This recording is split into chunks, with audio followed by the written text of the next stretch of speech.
Me llamo Carmen, tengo 66 años, y lo que estoy a punto de contarles cambió mi vida para siempre. Todo comenzó con un simple error tecnológico. Mi propia hija, Elvira, me envió por accidente un mensaje de voz destinado a su marido, Alejandro. Lo que escuché en ese audio fue tan devastador, que al amanecer siguiente me marché de casa con un plan que jamás imaginarían. Alejandro, no soporto más tener a mi madre en esta casa, dijo la voz de mi hija, con una frialdad que me heló la sangre. Es una carga, se mete en todo, y encima ya gastamos tanto dinero en ella. He estado mirando lugares baratos. Encontré uno que cuesta solo 800 euros al mes. Sentí como si el suelo se abriera bajo mis pies. Esa era la misma hija por la que trabajé día y noche, limpiando casas ajenas. La misma por la que vendí mis joyas para pagarle la universidad. La misma que lloró en mis brazos cuando Alejandro la dejó plantada en el altar la primera vez, y a la que convencí de volver gastando mis últimos ahorros. Pero el audio no se detuvo allí. Ya he revisado los papeles de la casa. Está a su nombre, sí, pero encontré la forma de transferirla al nuestro, sin que se dé cuenta. Mi prima Patricia, que trabaja en el registro civil, me ayudará. Las manos me temblaban tanto que casi solté el móvil. Mi propia hija estaba planeando robarme la casa, el único patrimonio que tenía en este mundo, el hogar que levanté ladrillo a ladrillo con el sudor de mi frente, trabajando 12 horas al día durante 30 años. Y lo que más me desgarró fue escuchar su risa al final del mensaje.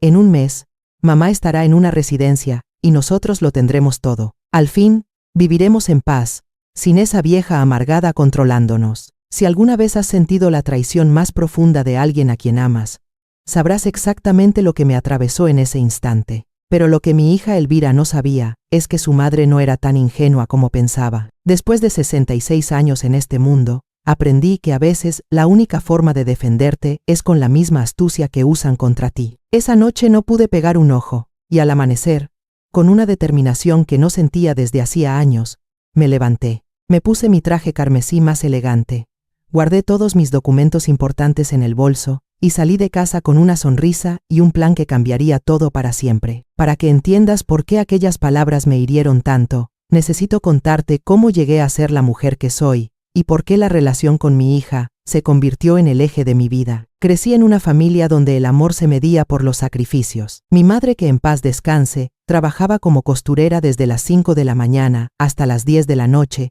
para mantenernos a mí y a mis 3 hermanos. No teníamos dinero, pero sí dignidad, respeto y valores. Carmen me repetía mientras me enseñaba a coser.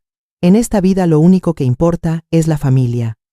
Y por la familia se da hasta la última gota de sangre. Tenía 18 años cuando me quedé embarazada de Elvira. Su padre desapareció como por arte de magia. Una noche me juraba matrimonio, y a la mañana siguiente se había esfumado. Sus padres me cerraron la puerta en la cara, diciendo que su hijo no iba a arruinar su futuro por una cualquiera. Fue entonces cuando mi madre me mostró de qué estaba hecha. Esa niña tendrá todo lo que a nosotras nos faltó, me dijo, abrazándome. La criaremos juntas para que sea una mujer de bien. Vendió las 2 únicas pulseras de oro que poseía, sus únicos adornos de valor, para comprarme todo lo necesario para el bebé. Y cuando nació Elvira, fue como si un ángel hubiera llegado a este mundo. La criatura más hermosa que había visto jamás, con unos ojos grandes y una sonrisa que iluminaba toda la habitación. Mi madre y yo nos turnábamos para cuidarla mientras yo trabajaba. A los 19 años empecé a limpiar casas, ganando apenas 20 euros al día, pero cada céntimo lo destinaba a mi hija. Recuerdo vívidamente el primer día que llevé a Elvira al colegio. Caminamos porque no teníamos para el autobús, pero ella iba impecable con su uniforme planchado y sus zapatos relucientes. Las otras madres llegaban en coches caros, vestidas con ropa fina, y yo me sentía pequeña con mi vestido remendado y mis manos encallecidas. Pero cuando Elvira me besó la mejilla y me dijo, «Gracias, mamá, eres la mejor del mundo», supe que todo valía la pena. Los años fueron pasando, y mi rutina siempre era la misma. Levantarme a las 4 de la madrugada, preparar el desayuno de Elvira, llevarla a la escuela, trabajar limpiando 3 casas distintas hasta las 6 de la tarde, recogerla, ayudarle con los deberes y acostarla con un cuento. Los fines de semana lavaba ropa para ganar un dinero extra, todo para que mi hija tuviera una vida mejor que la mía. Mi madre falleció cuando Elvira tenía 8 años. Antes de partir, Me hizo prometerle algo que se grabó en mi alma. Carmen, esa niña es tu mayor tesoro. Dale educación, dale cariño, y ella cuidará de ti cuando seas mayor. La sangre de nuestra familia es noble, no te fallará. Esas palabras me dieron fuerzas para seguir incluso en los días más duros, cuando el cansancio me hacía querer rendirme. Cuando Elvira cumplió 15 años, trabajé jornadas extras durante 6 meses para darle la fiesta que merecía. Gasté 3.500 euros, dinero que en realidad había ahorrado para reparar el tejado que goteaba. Pero verla brillar con su vestido dorado, bailando entre amigos, no tuvo precio. Mamá, no sé cómo puedes darme tanto teniendo tan poco, me dijo esa noche mientras me abrazaba. Cuando sea mayor, te lo devolveré multiplicado por 1000. Durante el bachillerato fue una alumna ejemplar. Las mejores notas, obras de teatro, reconocimientos de los profesores que auguraban un futuro brillante. Pero mantener ese nivel de estudios costaba dinero, libros, uniformes, excursiones. Empecé a limpiar una cuarta casa los domingos, mi único día de descanso. Llegado el momento de matricularla en la universidad, el costo era de 15.000 euros al año. Yo ganaba apenas 400 euros al mes. Las cuentas eran imposibles. Pero una madre hace lo imposible. Pedí un préstamo usando mi casa como aval. Vendí el anillo de compromiso que me había dejado su padre y hasta la vieja máquina de coser de mi madre. Hija, le dije el día que la inscribí en administración de empresas. Yo no pude ir a la universidad, pero tú serás profesional. Trabajarás en una oficina con aire acondicionado y nunca tendrás que limpiar casas como tu madre. Ese día lloré de felicidad al verla firmar los papeles de matrícula. Durante los 4 años de universidad trabajé como loca para cubrir sus gastos. Libros, proyectos, ropa para presentaciones, salidas con amigos. Si hacía falta, yo comía solo lentejas o pan con aceite toda la semana, para que no le faltara nada. El día de su graduación fue el más orgulloso de mi vida. Verla caminar con toga y birrete, escuchar su nombre y los aplausos, fue como si todos mis sacrificios hubieran valido la pena. Después de la ceremonia me abrazó llorando. Mamá, este título es tuyo tanto como mío.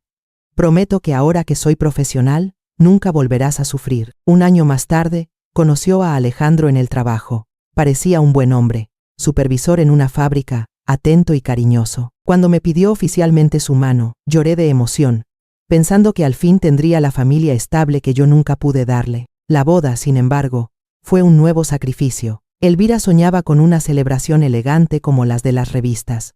El salón costó 8.000 euros, el vestido 2.000, la música 800 y las flores 600. En total, gasté 10.000 euros.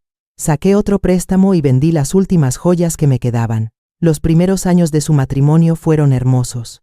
Venían a visitarme cada domingo, cenábamos tortilla de patatas y churros con chocolate, y ella me ayudaba con los gastos de la casa. Mamá, ahora que trabajo, quiero cuidarte como tú me cuidaste a mí, decía entregándome dinero para el mercado. Sentía que al fin mis sacrificios habían dado fruto, que tenía una hija agradecida que me amaba de verdad. Pero todo cambió 3 años después. Cuando Alejandro perdió su empleo y comenzaron los problemas económicos, empezaron a pedirme dinero constantemente. Y como siempre, no supe decir que no. Primero 1.000 euros para los gastos del mes, luego 2.500 como entrada de un coche nuevo, después 3.000 para pagar deudas de tarjetas. Tras ese último préstamo de 3.000 euros, las cosas ya no volvieron a ser iguales. Al principio eran detalles pequeños que yo justificaba por el estrés. Pero con el tiempo entendí que no era estrés. Era el inicio de un plan calculado para apartarme de sus vidas. La primera señal clara fue cuando dejaron de venir los domingos. Mamá, estamos muy ocupados con el nuevo trabajo de Alejandro, me decía Elvira por teléfono. Tú sabes cómo es. Tenemos que demostrar responsabilidad. Yo lo entendía, o al menos eso pensaba. Era natural que una pareja joven quisiera centrarse en progresar, pero luego comenzaron las excusas para no contestar mis llamadas. Si marcaba por la mañana me decía, mamá, estoy en una reunión importante, te llamo luego. Por la tarde, ay mamá, estoy en el supermercado haciendo la compra. Y por la noche, es muy tarde, estamos cenando. Hablamos mañana. Ese mañana nunca llegaba. Y cuando finalmente lograba hablar con ella, la conversación duraba apenas 5 minutos. Después vinieron los comentarios hirientes disfrazados de preocupación. Mamá me dijo en una de esas breves llamadas, Alejandro nota que estás muy olvidadiza últimamente. ¿Estás segura de que puedes vivir sola en esa casa tan grande? A tu edad cualquier cosa puede pasar. Me reí nerviosa, pensando que exageraban. Pero la semilla de la duda ya estaba plantada. Un día decidí visitarlos sin avisar, llevando un postre de piña que tanto le gustaba a Alejandro. Toqué la puerta y escuché risas dentro, pero tardaron casi 5 minutos en abrir. «Mamá, qué sorpresa», dijo Elvira con una sonrisa forzada. En la cocina estaba su prima Patricia, con papeles esparcidos por la mesa. Al verme, los recogió apresuradamente y los guardó en una carpeta. «Hola», tía Carmen me saludó con esa sonrisa falsa que siempre tuvo.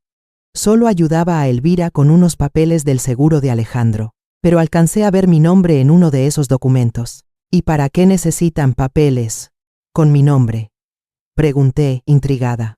Se miraron entre ellas, y mi hija respondió: «Es solo para actualizar beneficiarios del seguro, mamá.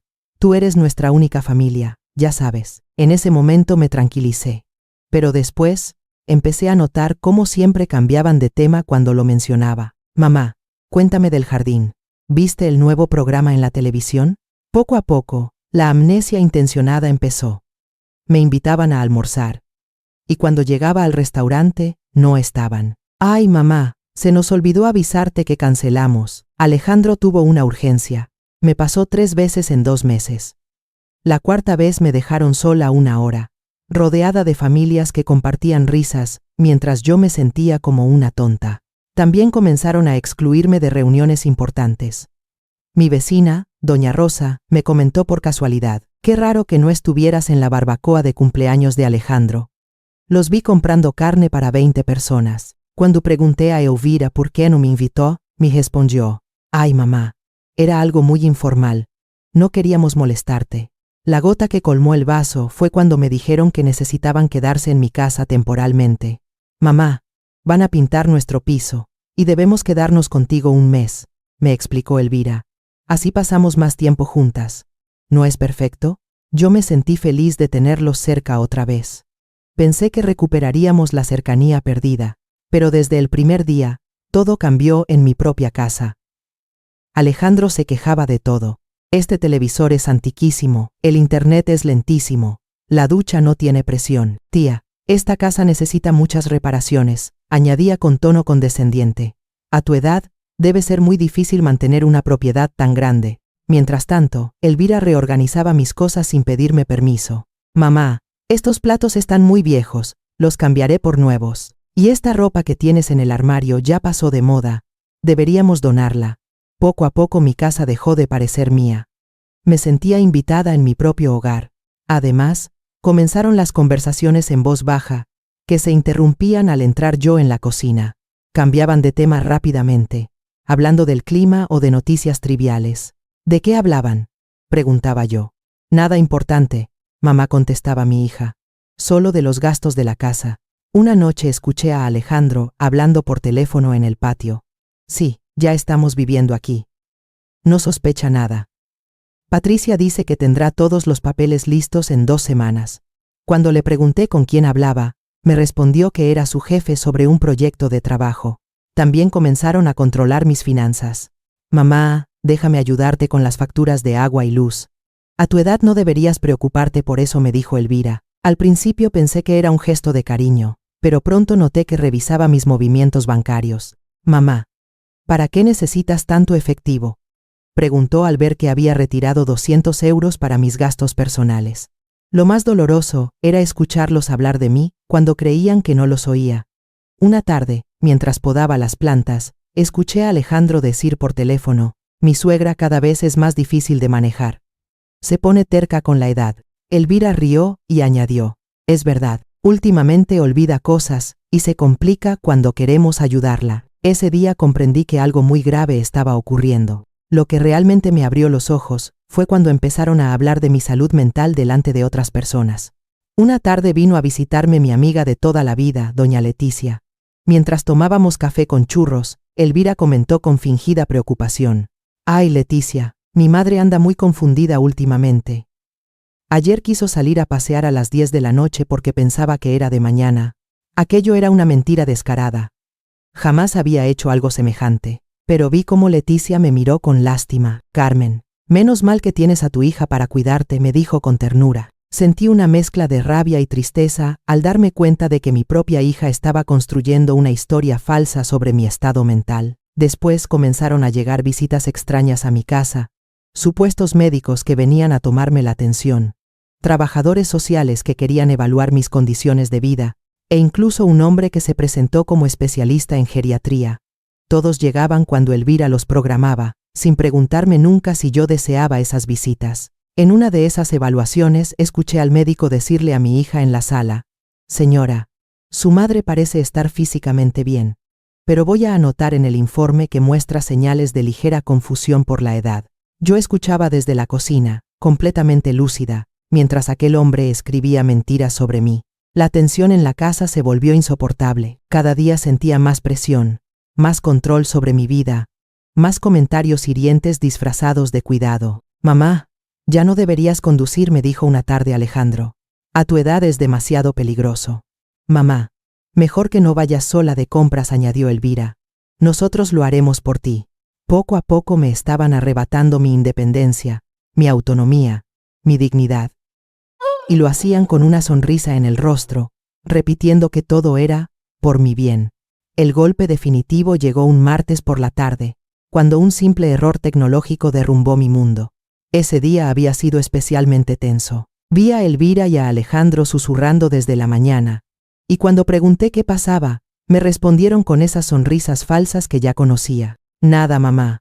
Solo asuntos aburridos del trabajo», me dijo mi hija. Alrededor de las 3 de la tarde, estaba preparando una infusión de manzanilla, cuando escuché el sonido de una notificación en mi móvil. Era un mensaje de voz de Elvira.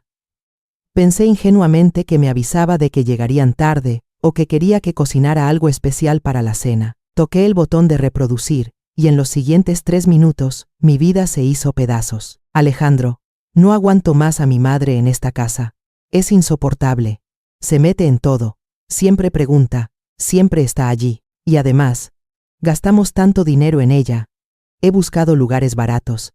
Encontré uno en las afueras que cuesta solo 800 euros al mes. Cada palabra era un puñal. Mi propia hija, aquella a la que dediqué cada sacrificio de mi existencia, hablaba de mí como si fuera un mueble viejo del que había que deshacerse. Lo que más me hirió fue que esos 800 euros coincidían exactamente con el dinero que yo les daba cada mes para sus gastos personales. Era mi pensión, mis pequeños ahorros, usados para planear mi destierro. El audio continuó. «Ya revisé todos los papeles de la casa. Está a su nombre, pero Patricia me explicó cómo podemos transferirla al nuestro sin que lo note. Serán unos 500 euros en sobornos y trámites, pero vale la pena». En ese instante comprendí todo. Las visitas de Patricia con carpetas llenas de documentos, las conversaciones que se cortaban al entrar yo, los médicos y asistentes que vinieron a evaluarme. Todo formaba parte de un plan meticulosamente orquestado para declararme incapaz y quedarse con mi propiedad. Mi casa, la casa que construí ladrillo a ladrillo, trabajando 12 horas diarias durante 30 años. Allí crié a Elvira, celebramos sus cumpleaños, lloré en su graduación universitaria. Soñé con ver a mis nietos jugando en el patio. Esa casa, valorada en casi 500.000 euros, representaba mi vida entera, mi seguridad, mi futuro. La voz de mi hija siguió con un tono gélido. «Ya hablé con el director de la residencia San Francisco. Le expliqué que mi madre tiene principios de demencia y que es peligroso que viva sola. Fue muy comprensivo. Dice que ven casos así todo el tiempo. Ya firmé los papeles preliminares. Mis piernas temblaban tanto que tuve que sentarme en el suelo de la cocina. Mi hija había mentido sobre mi salud mental. Había firmado mi ingreso en una residencia sin mi consentimiento, con la misma facilidad con la que uno planifica unas vacaciones. El plan es perfecto. Cariño, prosiguió ella en el audio. El martes que viene, le diremos que tiene una cita médica rutinaria. La llevaremos a la residencia, y cuando se dé cuenta, ya estará dentro. Con los informes médicos que conseguimos, será fácil probar que no puede tomar decisiones. Aquellos informes falsos que habían fabricado con la ayuda de médicos corruptos. Evaluaciones que permití pensando que eran por mi salud. Todo había sido una farsa. En el fondo del mensaje se escuchaba a Alejandro riendo. Y luego mi hija, con una carcajada que me rompió el corazón, añadió: «Lo mejor de todo es que nunca sospechará nada. Todavía me dice, Gracias por cuidarme, hija, cuando le llevo el desayuno a la cama. Si supiera que le sirvo ese desayuno para mantenerla tranquila mientras preparo su funeral en vida, en ese momento, algo dentro de mí se quebró para siempre. No era solo la traición. No era solo el dolor de descubrir que mi hija me odiaba. Era la humillación de darme cuenta de que, mientras yo la bendecía cada noche en mis oraciones, agradeciendo a Dios por darme una hija tan buena, ella calculaba cuántos días faltaban para librarse de mí. El audio siguió. Cruel como un cuchillo afilado. Con lo que vale la casa, unos 485.000 euros. Pagaremos todas las deudas de las tarjetas, el préstamo del coche, y todavía nos sobrará para irnos de vacaciones a Europa, como siempre soñamos. ¿Y lo mejor? No tendremos que fingir más. No más domingos soportando su comida horrible. No más escuchar sus historias repetitivas de juventud. Cada palabra me apuñalaba. Mi comida, que yo preparaba con tanto cariño esperando que vinieran a visitarme. Mis historias, que contaba para compartir recuerdos y enseñarles de dónde veníamos. Todo aquello que para mí era amor, para ellos era una molestia. Y entonces, la frase final: en un mes, mamá estará en la residencia y tendremos todo.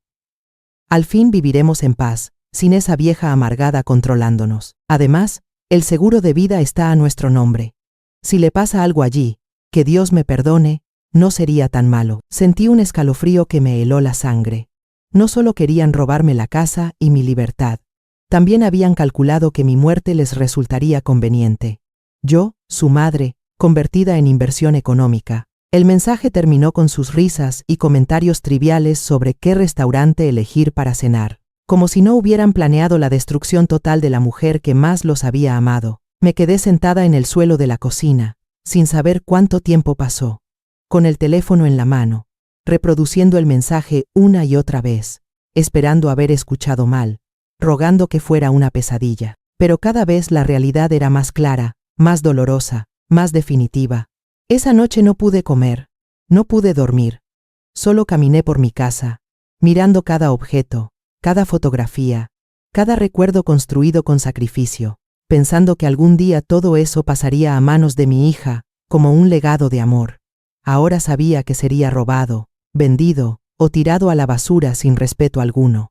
Pero mientras recorría la casa en la oscuridad de esa madrugada, algo comenzó a transformarse dentro de mí. La tristeza y el dolor se convirtieron en otra cosa, determinación fría y pura. Mi hija pensaba que yo era una anciana ingenua y fácil de manipular. Me había subestimado por completo. Al amanecer me levanté con una claridad mental que no sentía desde hacía meses. Me puse mi traje carmesí, el mismo que había usado en la graduación de Elvira. Me maquillé con cuidado, recogí mi cabello con elegancia y me puse los pendientes de perlas que me dejó mi madre. Quería verme fuerte y digna, no como la víctima indefensa que ellos creían que era. Antes de salir, escribí una nota breve y la dejé sobre la mesa. Salí temprano a resolver unos asuntos personales. Vuelvo por la tarde. Con cariño, mamá. No les di más detalles. Ellos habían tomado decisiones sobre mi vida sin consultarme. Ahora era mi turno de actuar sin darles explicaciones. Mi primera parada fue el banco. Llegué justo cuando abrieron a las 8 de la mañana. Buenos días. Doña Carmen, me saludó Nora, la directora, que me conocía desde hacía 15 años. ¿En qué puedo ayudarla hoy? Nora, necesito revisar todas las transacciones de mis cuentas de los últimos 6 meses, y quiero cambiar a todos los beneficiarios. Además, explíqueme si alguien intentó acceder a mis cuentas sin mi autorización. Nora frunció el ceño al revisar en la computadora. Aquí aparecen varias consultas hechas por su hija Elvira. Presentó una carta firmada por usted autorizándola a revisar sus extractos. Sentí la sangre hervir. Nora, yo nunca firmé esa carta. ¿Puede mostrármela? Al verla, reconocí enseguida la falsificación. Era parecida a mi firma, pero jamás escribí con esa inclinación. Esto es un fraude, le dije mostrando mi DNI. Mi hija accedió ilegalmente a mi información bancaria. Cáncele cualquier autorización de inmediato y ponga una alerta de seguridad. Nora palideció. Doña Carmen, esto es muy grave. Le recomiendo presentar una denuncia. Eso haré. Pero primero quiero proteger mis bienes. Transfiera todos mis fondos a una cuenta nueva solo a mi nombre y cambie el beneficiario de mi seguro de vida. Durante la siguiente hora, Nora me ayudó a blindar mis finanzas. Transferí mis 8.750 euros de ahorros a una cuenta secreta, cambié contraseñas y designé como beneficiario de mi seguro a una fundación para ancianos abandonados. Elvira ya no vería ni un céntimo de mi dinero. Mi segunda parada fue el registro civil, donde trabajaba Patricia, la prima de Elvira. Llegué sin avisar, con una pequeña grabadora oculta en mi bolso. Buenos días, Patricia, le dije con una sonrisa dulce. Vengo a revisar el estado de mi propiedad. Mi hija me contó que estabas ayudándola con unos papeles. Se puso nerviosa de inmediato. Ay, tía Carmen, qué sorpresa. Elvira no me dijo que vendrías. Sus manos temblaban mientras intentaba cerrar apresuradamente unos documentos sobre su escritorio. No te preocupes, hija, respondí con calma. Solo quiero entender mejor esos trámites de seguros que están haciendo. ¿Podrías explicarme exactamente qué documentos necesitan con mi nombre? Patricia comenzó a sudar. Bueno, tía, es solo una actualización rutinaria para el registro. Su voz se quebraba. Entonces me incliné hacia adelante y le hablé con firmeza. Patricia, sé exactamente lo que tú y mi hija están planeando. Sé de los documentos falsos, del plan para quitarme la casa y de cómo has estado usando tu puesto aquí para ayudarla. Saqué mi móvil y reproduje el audio que había recibido por error. Tengo pruebas de todo. Ella se desplomó en la silla. Tía Carmen, yo no quería hacerlo. Pero Elvira me dijo que ya no podías valerte por ti misma, que era por tu propio bien. Por dinero, Patricia. No me digas que era por mi bien. Levanté la voz con firmeza. Ahora tienes dos opciones. Me ayudas a revertir todo lo que hicieron, o voy directamente a tu jefe con las pruebas y te quedas sin trabajo, y con un proceso penal encima. Patricia rompió a llorar. Por favor, tía, no puedo perder mi empleo. Tengo 3 hijos que mantener. Entre lágrimas me explicó todo el proceso. Cómo habían falsificado mi firma en varios documentos. Cómo habían fabricado informes médicos. Cómo planeaban declararme incapaz para quedarse con mi casa. Muy bien. Patricia, le dije después de escuchar su confesión. Me ayudarás a arreglar todo. Y luego buscarás otro trabajo, porque aquí ya no podrás seguir. Si colaboras ahora, no presentaré cargos contra ti. Durante 2 horas, Patricia me ayudó a invalidar todos los documentos fraudulentos. También me entregó copias de todo como prueba. Los informes médicos falsos, los trámites de transferencia de propiedad. Mi tercera parada fue el despacho del abogado Manuel, uno de los más respetados de la ciudad. Puse delante de él todas las pruebas que había reunido. Licenciado, necesito su ayuda para detener un fraude y proteger mis derechos. Revisó los documentos con atención profesional. Doña Carmen, este es un caso gravísimo de fraude familiar. Tenemos pruebas suficientes para presentar una demanda civil y una denuncia penal. Dígame, ¿qué desea lograr exactamente? Lo miré a los ojos con serenidad. Quiero justicia, pero sobre todo quiero que mi hija aprenda que los actos tienen consecuencias. He sido demasiado buena, demasiado generosa. Es hora de que alguien me defienda, aunque tenga que ser yo misma. El abogado sonrió con admiración. Vamos a preparar una estrategia sólida. No solo protegeremos sus derechos, sino que enviaremos un mensaje claro contra el abuso a las personas mayores. Pasamos horas preparando una demanda por fraude, falsificación de documentos y tentativa de apropiación indebida, además de una denuncia penal contra Elvira, Alejandro y Patricia. El licenciado me aseguró que mi caso era sólido y que probablemente recuperaría todos los daños. Al final de la tarde regresé a mi casa transformada. Ya no era la víctima indefensa que había salido por la mañana. Era una mujer que había retomado el control de su vida y estaba lista para enfrentar las consecuencias de haber permitido tantos abusos. Al llegar, Elvira y Alejandro estaban viendo televisión en la sala, fingiendo normalidad. Hola, mamá, me dijo mi hija con esa sonrisa falsa que ya conocía. ¿Cómo te fue con tus diligencias? Muy bien, hija, respondí con calma. Hice exactamente lo que debía hacer. Me senté en mi sillón favorito y los miré fijamente. Por cierto, mañana vendrá gente a visitarnos. Espero que estén aquí para recibirlos. ¿Qué gente, mamá?, preguntó Alejandro intrigado. Ya lo verán, respondí con una sonrisa misteriosa. Son personas que nos ayudarán a aclarar cosas importantes sobre el futuro de nuestra familia. Esa noche cenamos en silencio. Yo sabía perfectamente lo que iba a ocurrir al día siguiente, pero ellos no tenían idea de la tormenta que se avecinaba. Por primera vez en meses, dormí profundamente, con la paz de saber que la justicia estaba en camino. A la mañana siguiente, a las 10 en punto, sonó el timbre. Ya voy yo, dije. levantándome rápido antes de que Elvira o Alejandro pudieran hacerlo. En la puerta estaban el abogado Manuel, 2 agentes de policía y un notario público. Buenos días, doña Carmen, saludó el abogado.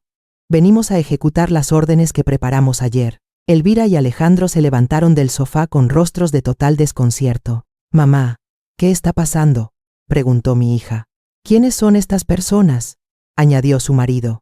Siéntense, les ordené con una autoridad que jamás había usado con ellos. Es hora de que sepan la verdad. El abogado carraspeó y comenzó a hablar. Señora Elvira y señor Alejandro, estoy aquí en representación de doña Carmen para informarles que hemos descubierto pruebas irrefutables de fraude, falsificación de documentos y conspiración para apropiación indebida. El rostro de mi hija se puso blanco como la cal. Eso es mentira, balbuceó. Nosotros jamás haríamos algo así. Saqué mi teléfono con calma. ¿Quieres que ponga en altavoz el mensaje de voz que me enviaste por error?, le pregunté. Vi cómo toda la sangre abandonaba su rostro. Sus ojos se llenaron de pánico. La sala quedó en un silencio sepulcral. Por meses habían creído tener el control, que yo era una anciana débil y manejable. En ese instante comprendieron que habían subestimado a la mujer que los crió. Licenciado Manuel, dije con voz firme. Por favor, proceda con la presentación de las pruebas. El abogado abrió su maletín y colocó una carpeta gruesa sobre la mesa. Empecemos por las falsificaciones, explicó mostrando un documento. Aquí está la autorización bancaria presentada por la señora Elvira para acceder a las cuentas de su madre. Compárenla con la firma auténtica de doña Carmen en su DNI. La diferencia era evidente. Mamá me pidió ayuda con sus cuentas, dijo mi hija temblando. Olvidaba pagar facturas. Basta de mentiras, respondí con serenidad. Ya no hay escapatoria. Presioné el botón de mi móvil y la voz de mi hija llenó la sala. Alejandro, no aguanto más a mi madre en esta casa. Es una carga. Elvira se desplomó en el sillón, con la cara desencajada. Alejandro intentaba mantener la compostura, pero sus manos temblaban. He estado mirando lugares baratos. Encontré uno que cuesta solo 800 euros al mes. Apaga eso, gritó mi hija, lanzándose hacia mí. Uno de los policías la detuvo de inmediato. Ese es un asunto privado. No tienes derecho a escuchar mis conversaciones. Tranquila, hija, le respondí con una sonrisa fría. Esto apenas empieza. El audio continuó. Patricia ya me explicó cómo transferir la casa a nuestro nombre sin que lo note. Serán 500 euros en sobornos. Pero merece la pena. Alejandro se levantó de golpe, señalando al abogado. Esto es un montaje. La están manipulando para acusarnos. El licenciado Manuel sonrió con calma profesional. Señor Alejandro, aún no hemos mostrado la parte más interesante. Sacó otro documento de la carpeta. Aquí está la confesión firmada de la señora Patricia, prima de Elvira, empleada del registro civil. En ella detalla cómo fue presionada para falsificar documentos, crear informes médicos fraudulentos y preparar la transferencia de la propiedad. Crucé la mirada con mi hija y vi cómo comprendía que Patricia la había traicionado.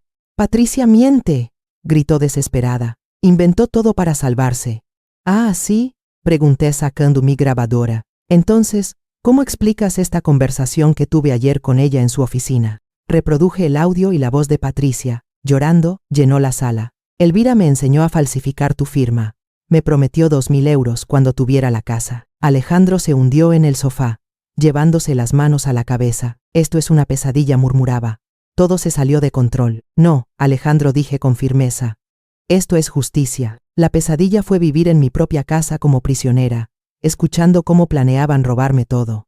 El abogado continuó. «También tenemos los informes médicos falsos. Según estos papeles, la señora Carmen padecía demencia senil y era incapaz de tomar decisiones». Sacó entonces un nuevo documento. Ayer mismo, doña Carmen se sometió voluntariamente a una evaluación completa en el Hospital General, con el doctor Morales, especialista en geriatría. El informe oficial demuestra que goza de perfecta lucidez, con capacidades cognitivas superiores al promedio de su edad. El rostro de mi hija se cubrió de lágrimas, pero no eran de arrepentimiento, sino de desesperación. «Mamá, por favor», suplicó.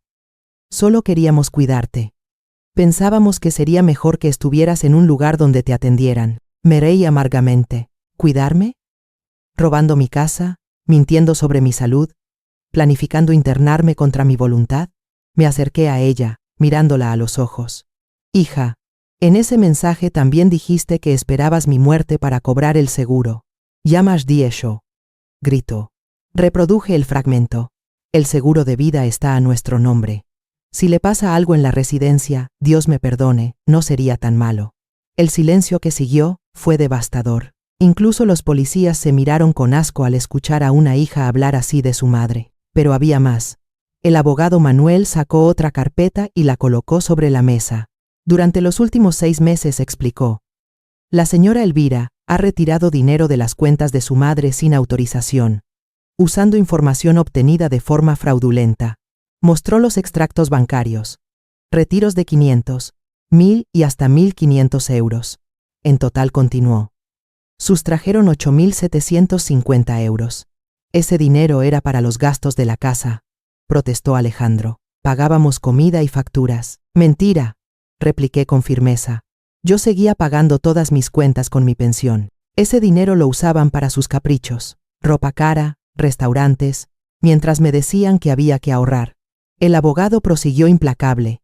También tenemos pruebas de que pagaron una matrícula de 1.200 euros en la residencia San Francisco para asegurar una plaza para doña Carmen, todo sin su conocimiento. Mostró el recibo de pago y los documentos de admisión firmados a mis espaldas. El plan era llevarla el próximo martes con la excusa de una cita médica rutinaria. Era por tu bien, mamá, gritó mi hija entre lágrimas. Últimamente estabas muy despistada. Perdí la compostura. Basta ya de mentiras. Nunca estuve confundida. Ustedes inventaron esas historias para justificar su plan. Los miré fijamente. ¿Saben qué es lo que más duele? No es que quisieran robarme la casa, no es que planearan internarme. Lo que más me hiere es que, mientras yo los abrazaba diciendo cuánto los amaba, ustedes calculaban cuánto ganarían con mi muerte. Elvira rompió en un llanto histérico. Perdón, mamá, lo siento. Estábamos desesperados. Teníamos tantas deudas. La desesperación no justifica la traición, le contesté con frialdad. Toda mi vida les he dado lo que tenía. Si necesitaban ayuda, podrían haber confiado en mí. Pero eligieron destruirme. Uno de los agentes se acercó con las esposas en la mano. Doña Carmen, ¿desea que procedamos con las detenciones? Miré a mi hija. Verla llorando desconsolada me causó un punzazo de dolor materno, pero recordé sus palabras en el audio, su risa hablando de mí. Funeral en vida. Sí, agente, respondí con voz firme. Proceda. Ver cómo esposaban a mi hija en la sala fue una de las imágenes más dolorosas de mis 66 años. Pero también fue el momento en que recuperé mi dignidad. Mamá, no, gritaba ella mientras la llevaban a la puerta. No puedes hacerme esto, soy tu hija. Soy lo único que tienes en el mundo. Sus palabras resonaban con amarga ironía. Ella misma había decidido que yo no tenía lugar en su mundo. Alejandro, por su parte, me lanzó una mirada de odio que me heló la sangre. Esto no termina aquí, vieja loca, susurró al pasar junto a mí. Vas a pagar por arruinarnos la vida. No me asustó. Solo confirmó que había hecho lo correcto al denunciarlos. Tras llevarse a la pareja, la casa quedó en un silencio absoluto. Por primera vez en meses, pude caminar por mis habitaciones, sin sentirme vigilada o manipulada. Pero aquella paz duró poco. Al día siguiente comenzó una campaña de terror. El primer ataque fue en redes sociales. Elvira creó un perfil falso y empezó a publicar en grupos comunitarios. Mi madre tiene demencia senil y nos acusó falsamente de robo. Está tan confundida que ni nos reconoce. Si la ven sola en la calle, por favor avísenme. No debería estar sin supervisión. Subieron fotos mías tomadas a escondidas, en momentos en que aparecía cansada, editadas para que pareciera enferma. Los comentarios de extraños fueron demoledores. Pobre señora, se nota que está perdida. Qué terrible que acuse a sus propios hijos. Mi vecina de toda la vida, doña Rosa, vino preocupada. Carmen, ¿estás bien? Vi cosas horribles sobre ti en internet. Tuve que mostrarle pruebas para que entendiera que todo era una campaña de difamación. Pero el acoso escaló. Empezaron llamadas anónimas a todas horas. Voces insultándome, deseándome la muerte. «Vieja miserable», me gritó una mujer a las 3 de la mañana. «Ojalá muera sola y abandonada». También comenzaron a aparecer personas en mi casa. Falsos trabajadores sociales, vendedores agresivos de alarmas, incluso supuestos parientes lejanos que querían verificar mi estado mental. El abogado Manuel me explicó. «Doña Carmen, esto es parte de una estrategia legal desesperada. Intentan crear un rastro que sugiera que usted realmente tiene problemas mentales, para desacreditarla en el juicio. Es una táctica común cuando los acusados no tienen defensa sólida. Lo que más me destrozó fueron las cartas anónimas que empezaron a llegar, llenas de veneno. Eres una madre fracasada. Criaste a una hija que te odia y quiere verte muerta. Piensa en lo que hiciste mal. Otra decía, tus propios hijos te abandonaron porque eres insoportable. Nadie te extrañará cuando mueras. Cada palabra estaba diseñada para quebrar mi autoestima. Una noche recibí una de esas cartas particularmente crueles y me derrumbé por completo. Me senté en el suelo de la cocina, el mismo lugar donde había escuchado el audio que cambió mi vida. Y lloré como no lo hacía desde la muerte de mi madre. ¿Qué hice mal? Me repetía una y otra vez. ¿Cómo pude criar a una hija que me odia tanto? Por primera vez desde que comenzó la batalla legal, pensé en rendirme. Quizá lo más fácil sería retirar los cargos, perdonar a Elvira y tratar de recomponer nuestra relación. Tal vez había exagerado. Tal vez, en el fondo, sí me querían, y yo había malinterpretado sus intenciones. Llegué a tomar el teléfono para llamar al abogado Manuel y decirle que abandonara la demanda. Pero en ese instante, recordé algo que cambió mi perspectiva. Fui a mi habitación, donde guardaba un cofre con los recuerdos más valiosos de mi vida. Entre fotos, cartas y pequeños objetos, encontré lo que buscaba. Una carta que mi madre me escribió poco antes de morir, cuando Elvira tenía apenas 8 años. La leí con lágrimas en los ojos. La letra temblorosa de mi madre decía, querida Carmen, si estás leyendo esto es porque ya no estoy contigo. Quiero que sepas que estoy muy orgullosa de la mujer y madre que eres. Criaste a Elvira con tanto amor, que estoy segura de que será una buena hija que te honrará siempre. Pero si algún día las cosas se ponen difíciles, si alguien intenta hacerte daño o aprovecharse de tu buen corazón, recuerda que eres más fuerte de lo que piensas. No permitas que nadie, ni siquiera tu propia hija, pisotee tu dignidad.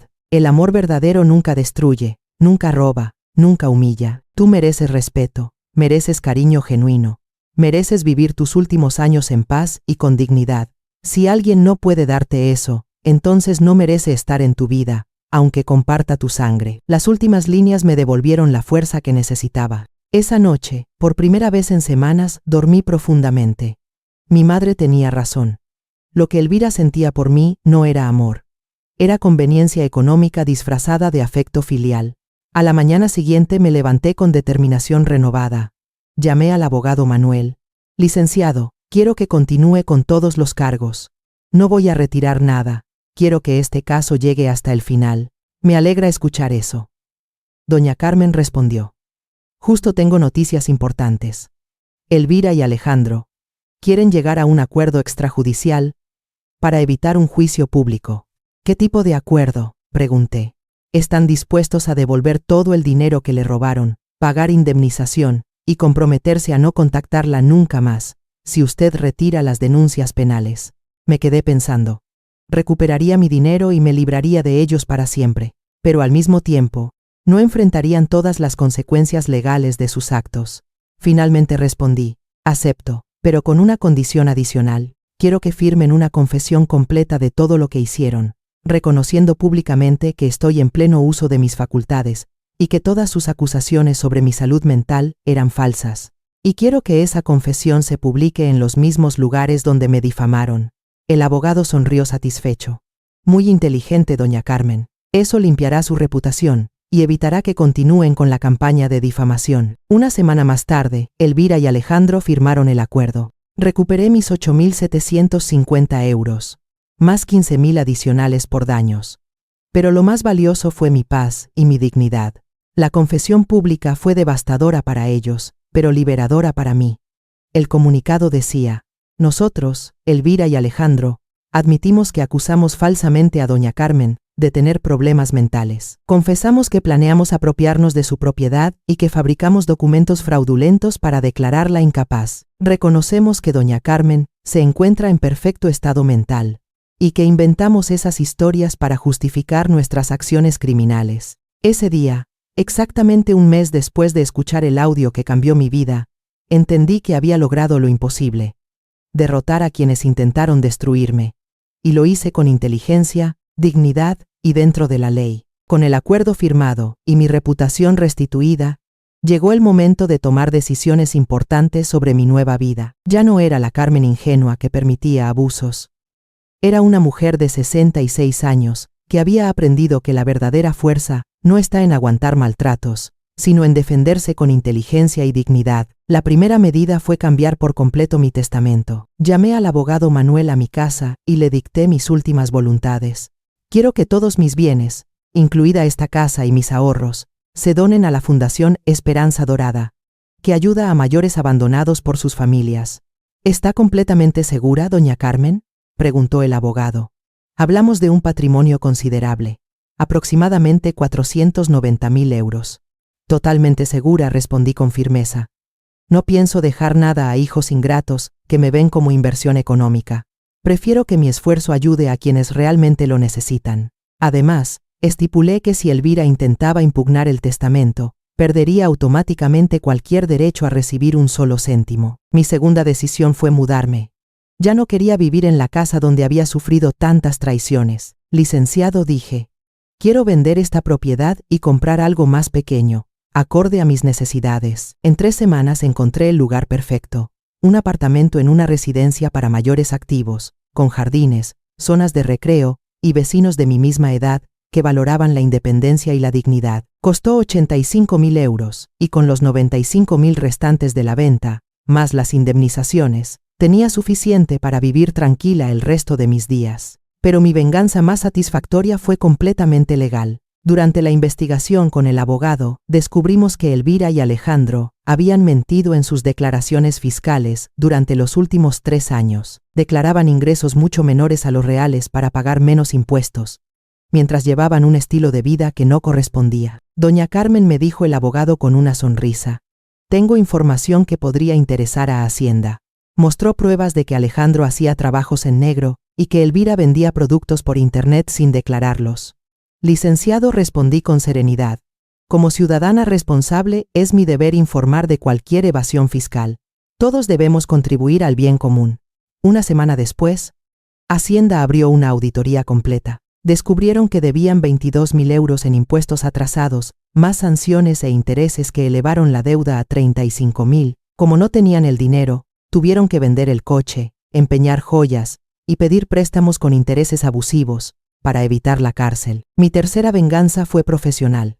También descubrimos que Patricia, la prima cómplice, no era la única funcionaria corrupta. Había toda una red dedicada a despojar a ancianos de sus propiedades. Con ayuda del abogado, entregamos todo a las autoridades. El escándalo destapó al menos 12 casos similares al mío y provocó el despido de 6 empleados públicos, incluida Patricia. Cuando la noticia salió en los periódicos locales, Elvira y Alejandro se convirtieron en el ejemplo perfecto de hijos desnaturalizados.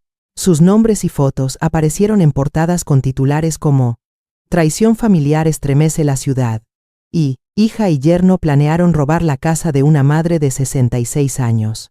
La venganza social fue la más devastadora. Elvira trabajaba en una empresa prestigiosa, donde la reputación era clave. Su jefe la llamó al despacho. No podemos tener empleada involucrada en un escándalo de fraude familiar. Nuestra imagen está en juego. No la despidió, pero la degradó a un puesto irrelevante, dejándole claro que no habría ascensos. Alejandro también pagó las consecuencias. Su supervisor le dijo, si fuiste capaz de traicionar a tu propia suegra, ¿cómo confiar en que no harías lo mismo aquí?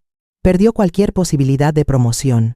Lo que más me impactó fue ver cómo sus propios familiares y amigos los rechazaban. La hermana de Alejandro le gritó delante de vecinos. ¿Cómo pudiste participar en algo tan cruel contra una anciana que solo te trató con amor? Las amigas de Elvira también se apartaron de ella. En el supermercado la señalaban, murmurando, si fue capaz de hacer eso a su madre, ¿qué no hará con los demás? Se habían convertido en un ejemplo público de lo que nunca debe hacerse con los padres. Durante todo este proceso nunca actué con odio ni con ansias de venganza. Cada paso que di fue legal, ético y justo. No inventé acusaciones falsas ni levanté calumnias.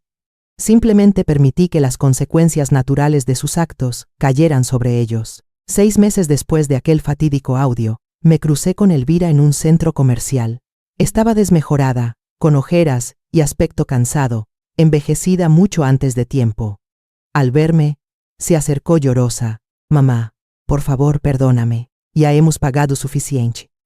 Perdimos todo. Nuestro crédito está arruinado. Alejandro no consiguió el ascenso. Yo tuve que aceptar un empleo con salario menor. ¿No crees que eso es castigo suficiente? La miré directamente a los ojos, sin odio pero con firmeza. Elvira, yo no te castigué. Fueron las consecuencias de tus actos las que te castigaron. Tú decidiste planear mi destrucción. Yo solo decidí defenderme. Pero somos familia, insistió ella. La sangre es la sangre, mamá. No puedes abandonar a tu única hija. La sangre no te da derecho a maltratar, a robar, ni a planear la muerte de nadie, respondí con calma. Durante 35 años, fui tu madre incondicional. Durante 3 meses, fuiste mi verdugo calculador. No me pidas que olvide eso solo porque ahora sufres las consecuencias. ¿Entonces no me vas a perdonar?, preguntó sollozando. Ya te perdoné, le dije honestamente. Perdonarte fue necesario para que yo pudiera tener paz, pero perdonar no significa olvidar, ni permitir que vuelvas a hacerme daño, ni fingir que nada ocurrió. La dejé llorando allí, en medio del centro comercial, y me marché hacia mi nuevo apartamento, hacia mi nueva vida. Una vida donde ya no era víctima de nadie, donde no tenía que confundir abuso con amor, ni sacrificar mi dignidad por vínculos tóxicos. Por primera vez en décadas, era libre. Un año después de ese encuentro, amanecí una mañana de primavera en mi hermoso apartamento, con la luz del sol filtrándose por las cortinas blancas que yo misma elegí. Preparé mi café en la pequeña pero perfecta cocina, y me senté en el balcón para contemplar los jardines. Veía a otros vecinos mayores hacer ejercicio, cuidar plantas o pasear en tranquilidad. Todos habíamos elegido vivir nuestros últimos años con independencia y dignidad. Buenos días, Carmen, me saludó mi vecina Guadalupe, de 72 años, que se convirtió en mi mejor amiga. ¿Lista para la clase de baile? Sonreí recordando que, a los 67, empecé a tomar clases de baile, algo que jamás imaginé. Más que lista, Guadalupe. Estos huesos aún tienen mucho que dar. En ese año descubrí una versión mía que había estado dormida. Sin la presión de complacer a Elvira, florecí como nunca. Me inscribí en clases de pintura y descubrí que tenía talento natural para los paisajes. Mis cuadros decoraban las paredes y algunos se vendieron en la feria local de arte. También me uní como voluntaria a la Fundación Esperanza Dorada, la misma que heredaría mis bienes. Allí trabajaba 3 días a la semana, apoyando a ancianos abandonados o maltratados. Carmen, tú entiendes nuestro dolor porque lo viviste en carne propia, me dijo doña Mercedes, de 81 años, desalojada por sus hijos. Me convertí en una especie de consejera. Les decía a otros mayores, perdonar no significa olvidar ni permitir que nos hieran otra vez. Significa liberar nuestro corazón del veneno del rencor para vivir en paz. Y vivir en paz también es alejarnos de quienes nos destruyen. Aunque compartamos sangre, en la fundación ayudamos a 47 ancianos a recuperar su dinero robado por sus familias. 23 lograron anular documentos fraudulentos que los declaraban incapaces. 15 encontraron nuevos hogares seguros. Pero lo más importante fue que aprendí mi propio valor. Por 66 años, creí que mi valía dependía de cuánto podía dar, sacrificar o soportar. Ahora entendía que mi dignidad no dependía de eso, sino de ser fiel a mí misma y respetar mis límites. De vez en cuando me llegaban noticias de Elvira y Alejandro. Tuvieron que mudarse a un piso pequeño y barato. Alejandro trabajaba en un empleo de menor salario, y mi hija aceptó un trabajo a medio tiempo para pagar deudas. Su matrimonio estaba en crisis. Ya sin mi casa como respaldo, empezaron a culparse mutuamente por el fracaso de su plan. Curiosamente, eso no me produjo satisfacción vengativa, sino tristeza. No solo destruyeron mi relación con ellos, también arruinaron la suya. La avaricia fue veneno que contaminó todo. Hace 6 meses recibí una carta de Elvira. No la abrí de inmediato. Tardé 3 días en decidir si quería leer lo que tenía que decirme. Finalmente, la abrí acompañada de mi vecina Guadalupe, para tener apoyo emocional. Querida mamá, comenzaba la carta. Sé que no tengo derecho a pedirte nada, pero necesito que sepas que no pasa un día sin que me arrepienta de lo que te hice. Estoy yendo a terapia, y ahora comprendo que mis actos fueron imperdonables. No te escribo para pedir perdón ni para volver a tu vida. Solo quiero que sepas que al fin entiendo el daño que causé. Continuaba. La terapeuta me ayudó a ver que mis acciones no nacieron de la desesperación económica, sino de una mentalidad egoísta que fui alimentando durante años. Me acostumbré tanto a tu ayuda incondicional que dejé de verte como persona con derechos y sentimientos, y pasé a verte como un recurso que podía explotar. Ahora entiendo que merecías respeto, afecto genuino y cuidados en tus años dorados. En cambio, yo te di manipulación, mentiras y traición. Perdí a la mejor madre del mundo por mi propia avaricia y estupidez. La carta terminaba con una frase que me hizo llorar. No espero tu perdón, mamá, porque sé que no lo merezco. Solo espero que seas feliz y encuentres la paz que siempre mereciste. Con amor y eterno arrepentimiento, Elvira. Tardé semanas en procesar esas palabras. Por un lado, me alegraba saber que al fin comprendía la magnitud de lo que hizo. Por otro, era demasiado tarde para reconstruir nuestra relación. Algunas heridas, aunque cicatricen, dejan cicatrices demasiado profundas. Le respondí con una carta breve pero sincera. Elvira, acepto tus disculpas, y me alegra que busques ayuda profesional. Te perdono, porque guardar rencor me dañaría a mí.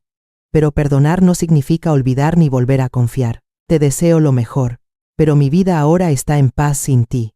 Con afecto, pero sin camino de regreso.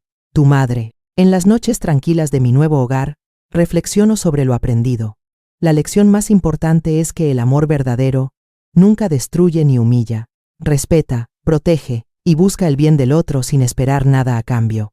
También aprendí que poner límites no es crueldad, sino supervivencia emocional. Durante décadas confundí sacrificio extremo con amor maternal, y sin querer enseñé a mi hija que podía abusar de mí sin consecuencias. A menudo digo en el grupo de apoyo de la Fundación, la mayor herencia que podemos dejar a nuestros hijos no es dinero ni propiedades, sino el ejemplo de que todas las personas, incluidas las madres, merecemos respeto y dignidad. Una mañana de primavera, mientras tomaba café en mi balcón, recibí una llamada del abogado Manuel. Doña Carmen me dijo, han aparecido 3 casos similares al suyo. Las familias quieren que comparta su experiencia. Por supuesto, respondí.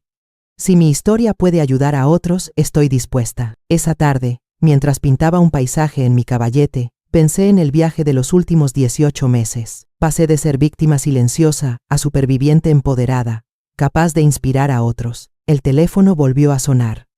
Era Guadalupe, invitándome a cenar en un restaurante nuevo del centro. Carmen, celebremos la vida, me dijo con entusiasmo contagioso. Me miré al espejo antes de salir, y vi a una mujer distinta.